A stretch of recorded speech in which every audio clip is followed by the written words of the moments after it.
Namaste, and welcome to our continuing series on the life divine with our beloved Ranga. We're on page 357, beginning with the line, a second possibility of the infinite consciousness that must be admitted. Now, we will read this para, a second possibility of the infinite consciousness, but the problem he is dealing with is that at level 1, when we are in seeing the many at our normal level, human level, we are using logic. And logic is perfectly valid here. In fact, if you are not logical, you will have a problem in life. You have to be very, very logical and think clearly. But logic is not the only instrument that man can use. He can use other instruments also. So when he goes up, he uses not logic but better instruments. But when you go there, you see totally different things. So there is a fundamental difference between the two levels, the level 1 of the physical world and the level 2 of the spiritual world. So there is a great difference. They are almost opposites. So this is a problem. And how to explain that to man? There must be some sort of explanation. So he's saying, to understand this dichotomy between spirit and matter, between the self and nature, Purusha and Prakriti, we have to grant to ourselves certain hypotheses.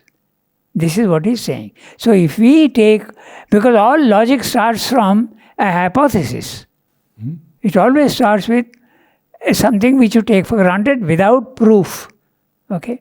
The most famous example is, what's that? The first statement, second statement, and the third statement.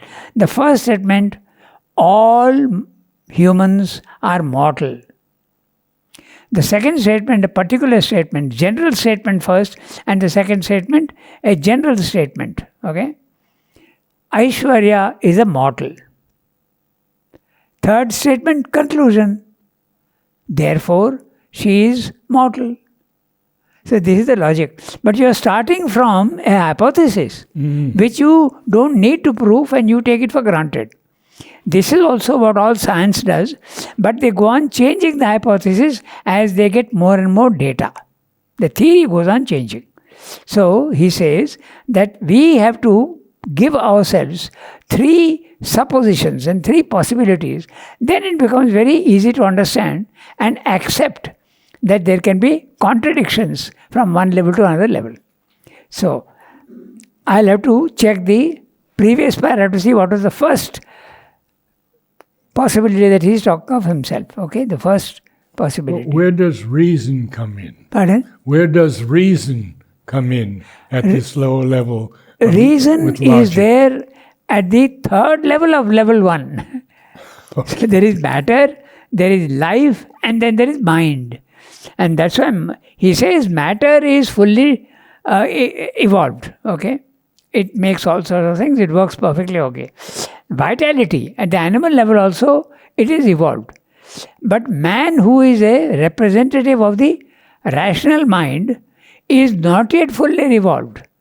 Is not yet fully evolved. He says very clearly that very few men are really rational.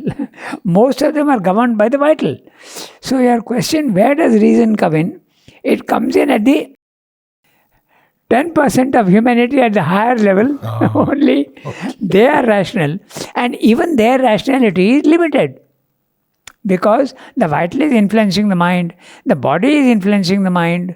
Okay? The body influences the mind like anything. Okay? If you are hungry, the body is telling you, I am hungry, you have to eat.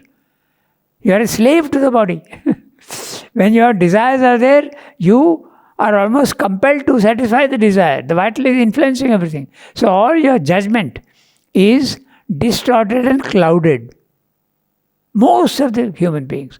So those who are absolutely logical, remember that their conclusions may be right, provided their first hypothesis is correct. But a hypothesis from the mental level can never be correct. So this problem he is trying to solve. He is saying, let us take what are the possibilities of the infinite consciousness? Let us say that the infinite consciousness can take any poise it wants. It can reduce itself to whatever level it wants. It can look into itself. It can expand itself. So these are the powers that he is going to speak about. So the first one, I'll have to check the summary of what he said, the first one. Okay. Yeah. So for mental logic, I'm reading from the summary of the previous paragraph. For mental logic to accept this possibility, it is only necessary to admit that the one infinite supreme absolute can take many stations of itself on various levels. So this is the first possibility.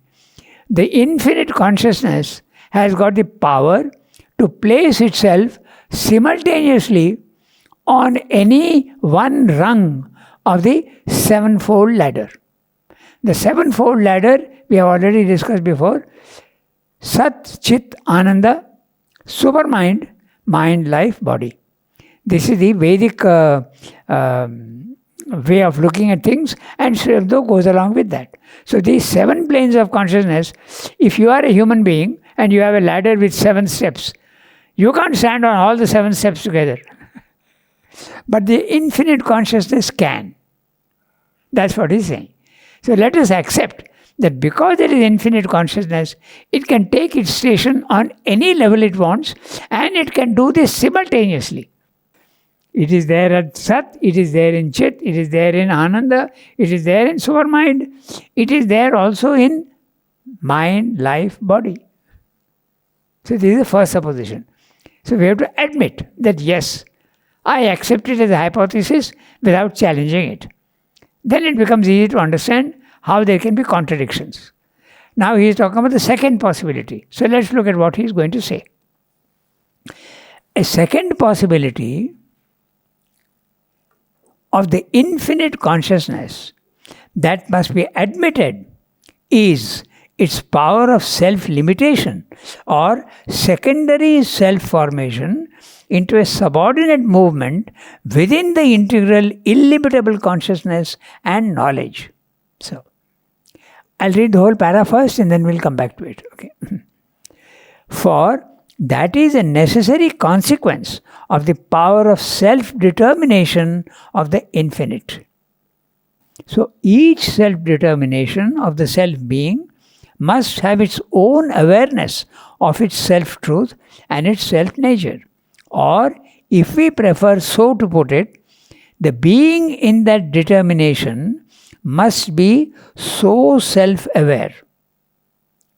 In that determination must be so self. The word so means like this. Okay? So self-aware. Spiritual individuality means that each individual self or spirit is a center of self-vision and all vision. The circumference, the boundless circumference, as we may say, of this vision may be the same for all, but the center may be different. Not located as in a spatial point in a spatial circle, but a psychological center related with others through a coexistence of the diversely conscious many in the universal being. Each being in a world will see the same world, but see it from its own self-being according to its own way of self-nature. For each will manifest its own truth of the infinite, its own way of self-determination and of meeting the cosmic determinations. Its vision by the law of unity in variety will no doubt be fundamentally the same as that of others, but it will still develop its own differentiation. As we see all human beings conscious in the one human way of the same cosmic things, yet always with an individual difference. This self-limitation would be not fundamental, but an individual specialization of a common universality or totality.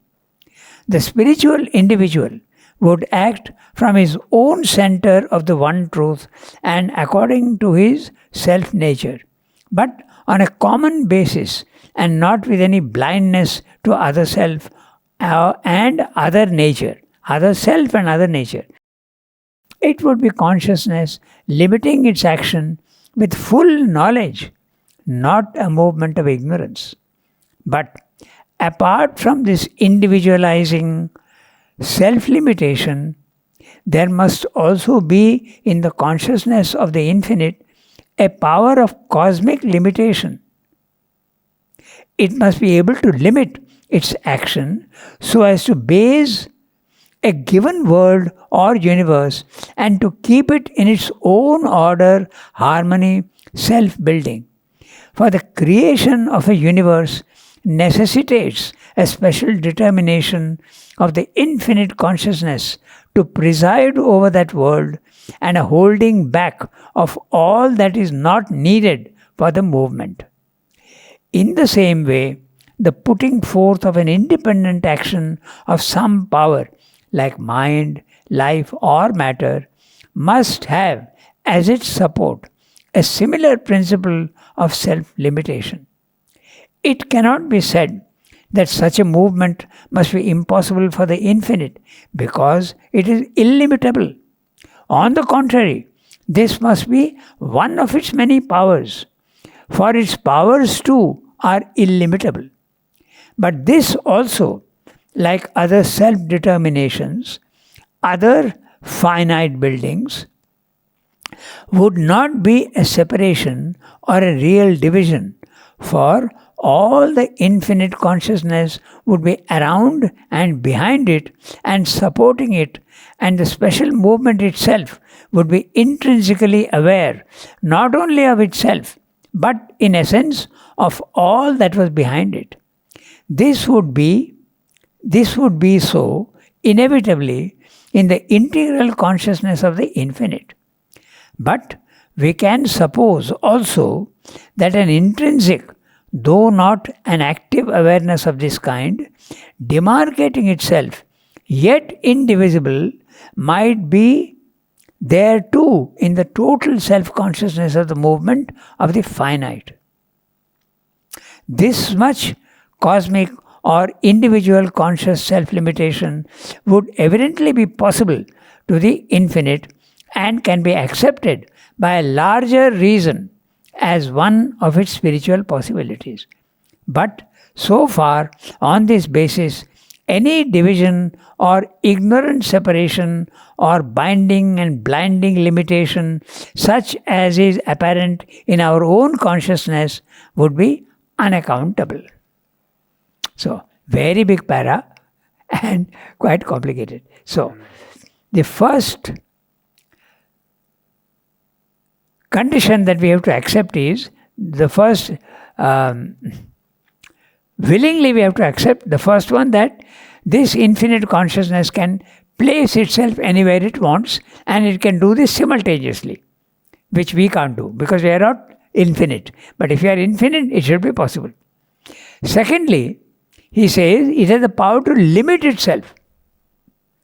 This is a whole chapter afterwards he will discuss. The cause of ignorance. What is ignorance? Is ignorance something fundamental, or is it something inevitable, or is it something that is unavoidable? These are things he discusses. And then he says ignorance is the power of knowledge to limit itself. Ignorance is not something inevitable, nor is it something fundamental. Like darkness is the power of light to reduce itself. Darkness is not something fundamental. It doesn't exist by itself without light. It can't. It has to exist because of light. Okay, so ignorance also exactly in the same way. This self-limitation is, it has the power to do this. And he explains also very clearly, he gives a very easy example at our level.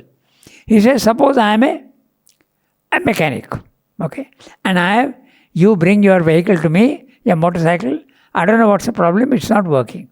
So I start looking at it. What am I doing? I have a lot of knowledge. I know that, I know English, I know Hindi, I know Tamil. Okay? But I also know how to repair this motorcycle. Now, I am limiting all my knowledge of other things, and I am limiting it and concentrating only on this. So, self-concentration, willingly, I am forgetting that I have all these things I know, and I am concentrating here. This is the nature of ignorance and self-limitation. A purposeful, not something imposed on you, but willingly you are limiting your consciousness and concentrating only on this point. This is the power of self-limitation. Does the genius do that? Pardon? Does the genius do that? We are all limited. So, but he is talking of the infinite consciousness that can do that, and he is giving a very easy example to understand at our level. Geniuses have the power to concentrate and discover things which normal human beings don't. So, it's a power to concentrate. So, we'll go through it, but this is basically the idea. So, first supposition that we have to make, the infinite consciousness can station itself anywhere, from the top to the bottom, at the mountain top, in the valley. Okay, it has the power to do that. Secondly, it can limit itself. It need not be infinite. It can make itself finite. This is what he's saying in this paragraph. And the nature of that and what is the consequences, that's what he's discussing. We'll have a look at it. A second possibility of the infinite consciousness that must be admitted. There you are, okay? It's a hypothesis. Yes. Don't ask for proof. I am starting with this, okay? So, if you want, you are free to have another hypothesis. I have no problem. But you have to explain the phenomena of the world, and you have to explain what I am trying to explain. That is the dichotomy. If you have another theory and you can explain better than me, fine. I have no problem. Okay? This is implied when he says admit. Okay? So, is admitted by its power of self-limitation or secondary self-formation into a subordinate movement within the integral, illimitable consciousness and knowledge. Okay? So, we can take an example to understand this. Okay? The infinite consciousness is the sea. The static sea. Infinite consciousness. It has the power to make waves. So, it can limit itself into a wave. And the wave can become conscious of itself. That's what he's saying. Okay? So, with this image we can understand what he's saying. So, the power to limit itself, the self-limitation or secondary self-formation. The wave is the sea. The human being is the infinite consciousness. It's a secondary formation. Actually, we are the seventh formation perhaps, because Satchidananda's mind, life, body. So we are very, very at the lowest level, but we have these three powers and we have limited ourselves. Who has limited himself in man? The divine. He has limited himself and entered into the psychic being, and he has covered himself up with three thick layers of coverings. Matter, life and mind, and is hiding behind that. This is what Sim is saying. It has the power to enter into a limited form. Okay, so we read the next one. Subordinate movement within the integral, illimitable consciousness. Now, note the within the illimitable consciousness. The wave is part of the sea. It's within the sea. So you are actually, you are not something separate from the cosmos. The cosmos is creating you, and this phenomena is very easy to understand if you look at everything. Your body is matter, but the matter is infinite. Your body is a finite formation of matter. So matter has the power to limit itself and make an individual limited form. But the infinite consciousness also can have that.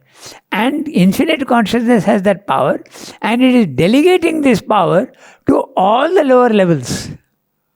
So matter also has this power. to make individual formations. Why delegating? Because it's a little limited, na? Okay. Can it freely make any form it wants? Yes. Can it make something that doesn't exist now? It has not yet done that. So there's a limitation. Okay. So that's why it is delegated power. Okay. So for that is a necessary consequence of the power of self-determination of the infinite. Now, note the word self-determination. So, determination is the opposite of indetermination. Indetermination is the featurelessness. And when you are determining that, you are looking and making features. So, self-determination makes a form, specific form. That whole chapter is there, indetermination, cosmic determination. We have examined that already, we have seen that. Okay, so the sea is determining itself into a wave. So that's what we have to understand by the word determination. Okay. Normally when we say determination, we think only of the psychological aspect. Yes. He is very determined. Okay. But that also you can, if you see, when you are determined, you are limiting your options. Yes. So it's the same thing. Determination of the infinite. Each self-determination of the self-being must have its own awareness of its self-truth and its self-nature. Now he is making another statement. The sea is making the wave, but the wave is conscious of itself as an individual. That's what he's saying. Okay? But it must also be conscious of its being part of the sea. That's what he will come to. When can that power come? At the higher spiritual levels. Okay? So, each self-determination of self-being must have its own awareness of its self-truth and its self-nature. It must know what is its nature and what it is capable of. Or, if we prefer so to put it, the being in that determination must be so self-aware. So, he is now using the word being with a B cap. Think of it as Sat, okay, or existence. So, if you want to be more specific and not too abstractly philosophical, being is a substance. The sea is also a substance. So, being is substance, but the sea is gross substance. But the being is the subtlest of substance. Sat. Okay, that's why he calls it existence. We have discussed this before. The subtlest of substance, he calls it being, but also existence. And when it starts becoming less subtle and comes down, it takes many, many forms, like ice, water, water vapor. And then he uses the word substance. And finally, when it comes down, here it becomes matter. Matter is the lowest substance. Being is the highest substance. Okay? Existence, being. So, being in that determination must be so self-aware. Now he is being very, very clear. So, is the wave itself conscious of everything? He is saying no.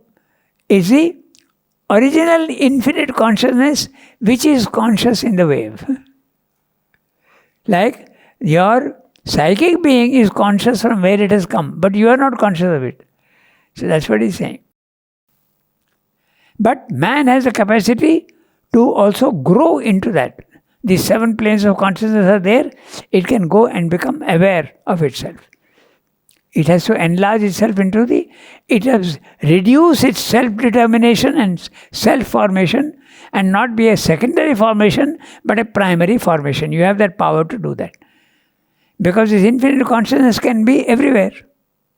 First supposition. So he's going very logically step by step. Okay.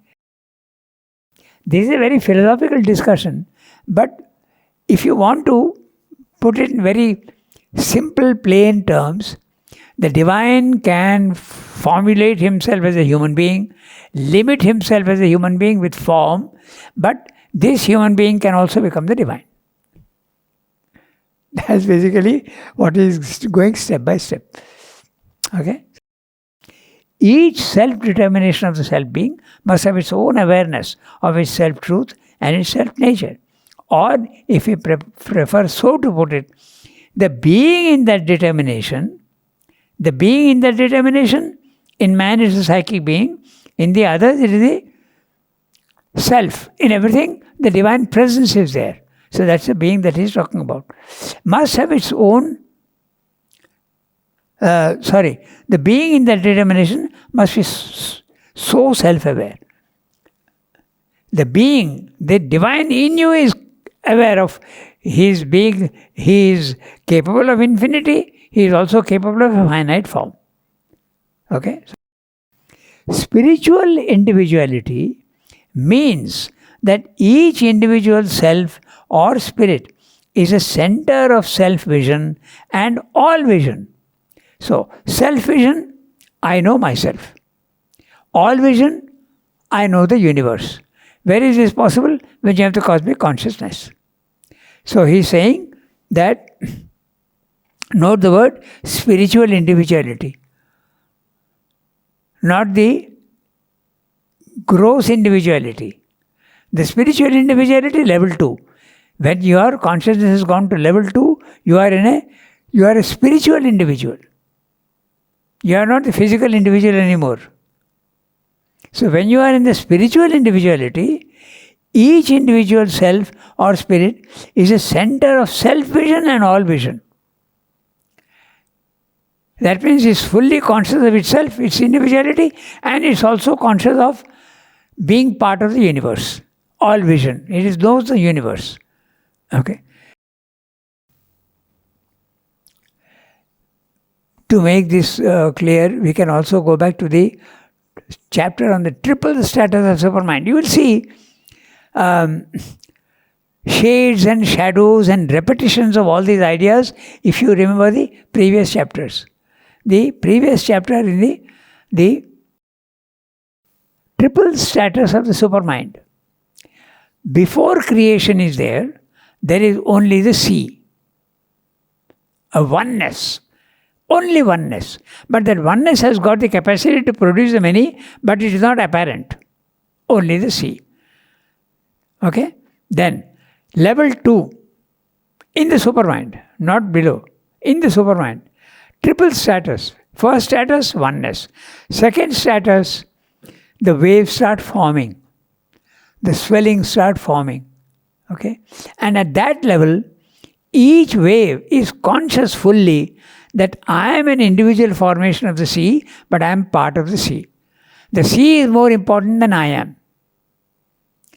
Level 3, the wave is beginning to feel that my individuality is more important than the sea. This is the triple status of the supermind. Shades of all this here. Okay? And finally, when you come down to our level, we have forgotten that we are part of the sea. You can recover that when you go to the spiritual individuality. You realize that I have a cosmic consciousness and I am part of everything. Back to again Sri Aurobindo sonnet, to whichever person I turn, I see myself with another face. That's a cosmic consciousness. There was a quote that he uses from Cromwell, where Cromwell says, "There, but for the grace of God, go I." Yeah. And Sri Aurobindo said he almost had it right. It's there, by the grace of God, go I. Yes. Yeah. Very powerful. That's right. The grace of God is there everywhere. That's what is meant. Yes. Okay. So, Spiritual individuality means that each individual self or spirit is a center of self-vision and all vision. Okay? So, when your consciousness climbs to the second level of the spiritual levels of consciousness, you can have the cosmic consciousness. You are aware of your own individuality, and you are aware also that you are part of the cosmos. Okay? This is the cosmic consciousness. That's what he's saying. Spiritual individuality. The circumference, the boundless circumference, as we may say, of this vision may be the same for all, but the center may be different. You are in a cosmic consciousness, I am in a cosmic consciousness, others also can be in the cosmic consciousness. There are many who have attained to that consciousness. But each one is a different center. And each one is experiencing the cosmos in their own way. And this is very interesting because this is also what Einstein has discovered even at the physical level. Each individual, depending on how you are, in which frame of reference you are, you will see the world in a different way. It can be seen in, everything is relative. That's what he's saying. May be different. Not located as in a spatial point in a spatial circle, but a psychological center related with others through a coexistence of the diversely conscious many in the universal being. This huge phrase is nothing but cosmic consciousness. Look carefully. Not located, okay, I go back even more. The circumference, so the circumference, not the individual, not the point, okay, you are seeing from a point. The circumference, the boundless circumference, as we may say, of this vision. Which is the vision? Self-vision and all vision. Okay? May be the same for all, but the center may be different. Each one is experiencing in his own way. Okay? Not located as in a spatial point and in a spatial circle, but a psychological center related with others through a coexistence of the diversely conscious many in the universal being.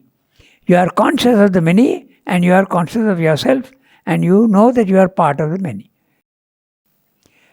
In one chapter, he explains how this cosmic consciousness can be experienced. He says that when you are in the cosmic consciousness, you understand your own ananda. Okay? Then you also understand the ananda of others as though it is part of you. If you are having a bliss, I know exactly the nature of the bliss that you are having because I am everything. Then he says that not only that, but when your relation with somebody else is there and that enjoyment is there, that also I can feel. So, so this is what he's saying, that the one and the many, again different words, the infinite and the finite are intimately related to each other. He explains it so beautifully in Savitri. Yeah. When he feels these waves of other people coming into his heart. Right.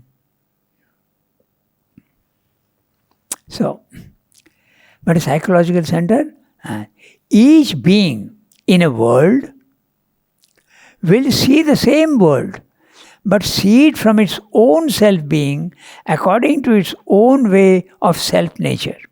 So, depending on how I am built, I will see the physical world in that way. Everybody need not experience in the same way. For each will manifest its own truth of the infinite, its own way of self-determination and of meeting the cosmic determinations. You are a cosmic determination, I am a cosmic determination and all, but the way I will meet the other cosmic determinations will depend upon my own individual nature. That's what he's saying. This is a common mistake that one can fail, that when you reach the divine consciousness, everybody has the same nature. No. Everybody has essentially the same consciousness, but its formulation is different. This is something that he keeps on repeating again and again. Its formulation is different. The one and the many are both fundamental realities and possibilities of the divine consciousness. Okay, so its own way of self-determination and meeting the cosmic determinations. Its vision by the law of unity in variety. There you are, okay? Unity in variety. Again, we can explain to ourselves in a very gross way. Every species, this is being exhibited. There is a unity and there is a variety. Any species. We usually refer to the cat species. We spoke of the cat, yes. So all the cats are different, and yet they are all cats. They have cat nests. That's a unity. Okay? So even in the physical world, it's like that. All human beings are humans, the unity, and each one is different. And this is true at every level. Okay? It can be, even in humanity, there are races. And even in the race, again, there is oneness and diversity. Yeah, diversity. But it will develop its own differentiation. Okay. Its vision by the law of unity in variety will no doubt be fundamentally the same as that of others. But it will still develop its own differentiation. Each individual will see things in a different way. As we see all human beings conscious in one human way of the same cosmic things, yet always with an individual difference. This is so obvious at our level. Yeah. If you have 20 people and they are made to see one image, each one will be seeing something else and each one will have a different opinion. I think Mother speaks of that when she says about those who see the Virgin Mary in Europe or in one country may see a form of the That's right. The divine, of the Divine Mother. Yeah. In India or That's right. in the East. Yes. Yes. Exactly. The same reality depending on your nature and your upbringing, your cultural background. Mm-hmm. This self-limitation would be not fundamental, but an individual specialization of a common universality or totality. Okay? Now, this again, the image of the sea and the wave. This self-limitation, the sea is limiting itself into a wave. It is not something fundamental. Okay? The individuality is, he's saying, not fundamental, but an individual specialization of a common universality or totality. The sea is the important part, and it is creating all these individuals. Okay? The spiritual individual would act from his own center of the one truth and according to his self-nature, but on a common basis and not with any blindness to other self or other nature. He says exactly this is all individuals, even when they are in supramental consciousness, essentially their consciousness will be the same, but each will have a different nature. In the physical world also we see that, we have said many times, Mother is divine, Swayambhu is divine, both, and yet Mother is into totally to graphic arts. She is into painting and music, and Swayambhu is into literature. Quite different. But on a common basis, and not with any blindness to other self, other nature, which we are. I am blind to your nature and I may not agree with you, but at the spiritual level, you are aware of others also. Difference is there, yet there is no clash. That's what he's saying. Okay? So, but on a common basis and not with any blindness to other nature and other self and other nature. It would be, now let's make a distinction between other self and other nature. So other self, the divine in you and the divine in me. The self is becoming you and me. But that also is different. Because although your psychic being and my psychic being both are part of the divine, your psychic being is an individual formation. Note this way, yes. We have to make a very clear distinction. The psychic being is an individual formation, not the self. The self is common. It is something, when you go to the self, you realize that it is a self for all. But psychic being is different. It's an individual formation. Is self always synonymous with soul, capital S? Soul, sometimes he uses the word soul in a very general way. And the soul is basically the infinite divine consciousness, unformed in everything, amorphous, without form. When it takes a form, it becomes a psychic being. Again, the sea and the wave. His self and myself, when it becomes a psychic being, it is different. But the self is common to all. Again, think of the sea and the waves. Very easy. Each wave is different. Okay? This self-limitation, but on a common basis and not with any blindness to other self and other nature. So, other self and other nature. You have a self and you have a nature. And the nature is other self and other nature. So, in you there is a self and there is a nature, which is different. And the nature is different for all. So, but you recognize the truth of both, this and that. Okay? It would be consciousness limiting its action with full knowledge, not a movement of ignorance. So, the divine has limited himself purposefully for a game. It's not something imposed on yourself. This is normally, when we are at our level, you feel that ignorance has been imposed on you. Even when you go to the spiritual planes of consciousness, you see that the ignorance is an adhyaropa. Adhyaropa is a superimposition. It is imposed upon you, but you can get free of it. Okay? So it's like usually the image used is that of a cinema. You are the cinema screen, featureless self. But the cinema screen is rectangular and with a border. But it is white. Okay? Even white is a feature. The self is not even white. And the border is not there. It is infinite. This is what you are. This is the self. And when the world is throwing its images on the screen, you are identifying yourself with the images on the screen.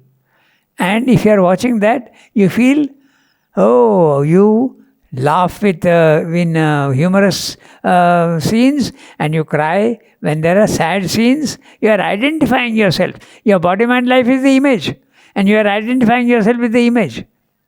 But when the image disappears, the projector is creating the images. The projector is your mind creating these images in you. So when the mind becomes silent, the projector is off. There are no more images. And then you realize that, I am only the screen. I am the self, featureless, immutable, infinite, without features. That's what I am. So you can explain. That's why they in Advaita philosophy, they use the image of the reflection in the mirror. But now with modern technology, you have the cinema, which is a much better way of explaining the nirvana experience. Okay? But this is the self-limitation. The divine has limited himself on purpose. It is not something imposed from outside. Okay? It is self-imposed. It would be consciousness limiting its action with full knowledge, not a movement of ignorance. Why? There's a whole chapter I told you on this. Here it's one sentence, but there's a whole chapter. The nature of ignorance is self-limitation of knowledge. Why and how is another question. That's a whole chapter. Is it conscious self-limitation? Yes. It is fully conscious self-limitation for a purpose. And what is that purpose? Very briefly, Leela. To enjoy the limitation. It's like, computer games. No? Level 1 is very easy. Everyone can do it. But someone who is very fast and very clever, this is too easy for me. I want level 2. Then you go to the more difficult part. Even that does not satisfy. You go to more difficult part. Several levels. The divine has imposed himself level infinite, the most difficult. And he's enjoying that challenge. This is what you can talk of it in that way. Okay, so it would be consciousness limiting its action with full knowledge, not a movement of ignorance. But apart from this individualizing self-limitation, there must also be, in the consciousness of the infinite, a power of cosmic limitation. So, not only at the individual limitation, but even the cosmic limitation. Cosmic limitation in level 2, the spiritual planes of consciousness. There also there is a limitation. Only when you go to level 3 and level 4, there is no limitation at all. Okay, so must also have a infinite power of cosmic limitation. It must be able to limit its action so as to base a given world or universe and to keep it in its own order, harmony, self-building. What would this imply? What he's saying? We feel that the cosmos is what we are experiencing, the Milky Way, if you want. But is that the only thing that the divine has created? We don't know.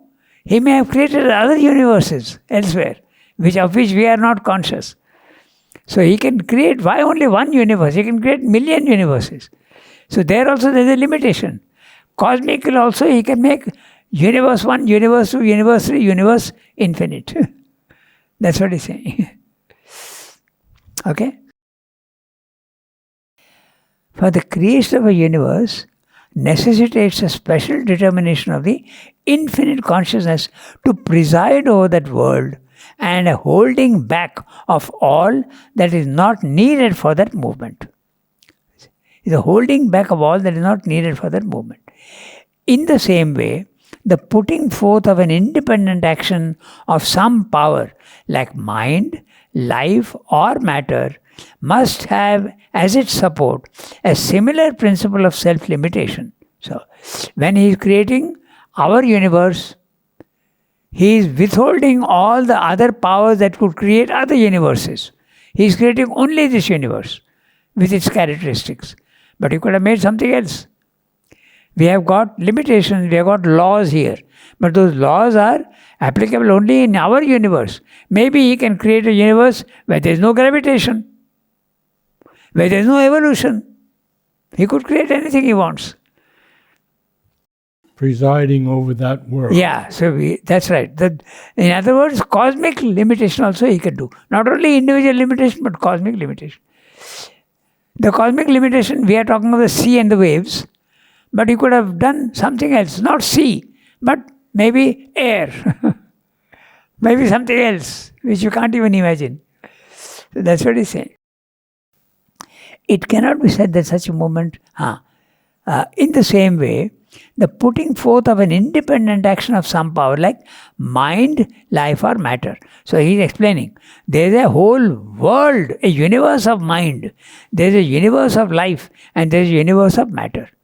And when he is doing that, he is holding back his other powers and creating only matter. Now he is creating only life, now he is creating only mind, now he is creating only our mind, element mind, intuition. Each one is holding back some of it. At the highest level, beyond the Satchidananda, there is no holding back. It's infinite. Infiniteness, if you want. But all these other planes which are created is a holding back. Okay? For the Leela. Pardon? For the Leela. Yes, all for that. Enjoyment.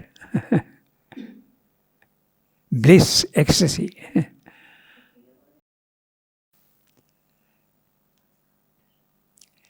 It cannot be said that such a movement must be impossible for the infinite because it is illimitable.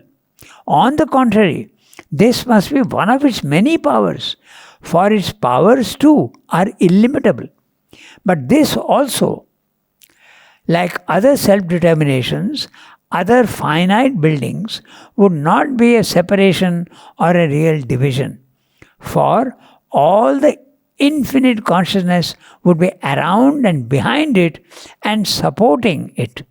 And the special movement itself would be intrinsically aware not only of itself, but in essence of all that was behind it. So, first of all, the supermind creates the universe, but hides itself in it. In the cosmos, the supermind is there hiding behind the forms. Then the cosmos itself makes individual forms. Okay? Stones, trees, animals, you, and the cosmos is there behind each one. It is hiding. So it's a Russian doll. Okay? There is matter. Inside the matter, you take out that, there is the life, and inside that is the mind, and inside that, deep inside, at the seventh level, there is the divine hiding behind all these forms. That's what he's saying. Would be around and behind it. So, around and behind it. So, this is why we came back the other day, we were speaking about what the individual really is. He is the subconscious, he is the inconscient, he is the intraconscient, he is the supraconscient, and he is also the circumconscient. Around it, circumconscient. Okay? Then, around it and behind it. Behind it, the intraconscient. Supporting it is the superconscient. And the special movement itself would be intrinsically aware not only of itself, but in essence of all that was behind it. So in the cosmic consciousness, you become aware of all these things. This would be so inevitably in the integral consciousness of the infinite. So, but we can suppose also that an intrinsic, though not an active awareness of this kind, demarcating itself, yet indivisible, might be there too in the total self-consciousness of the movement of the finite. So what he's saying is that he is limiting himself, but his limitation is not absolute. It is not a division, but a demarcation. We have discussed that demarcation and division. It's not a division. It's like the jigsaw puzzle, we said, nah? So, the jigsaw puzzle, I want to make a jigsaw puzzle out of a picture. So, I draw the lines where I am going to cut. That's a demarcation. So, if you are at a particular level of consciousness, you will see the whole picture. You will see the whole picture, but you will see, even without lines, you can see the whole picture. Then you will see the next level, the lines. Then when you come down one more, you have started cutting. Okay?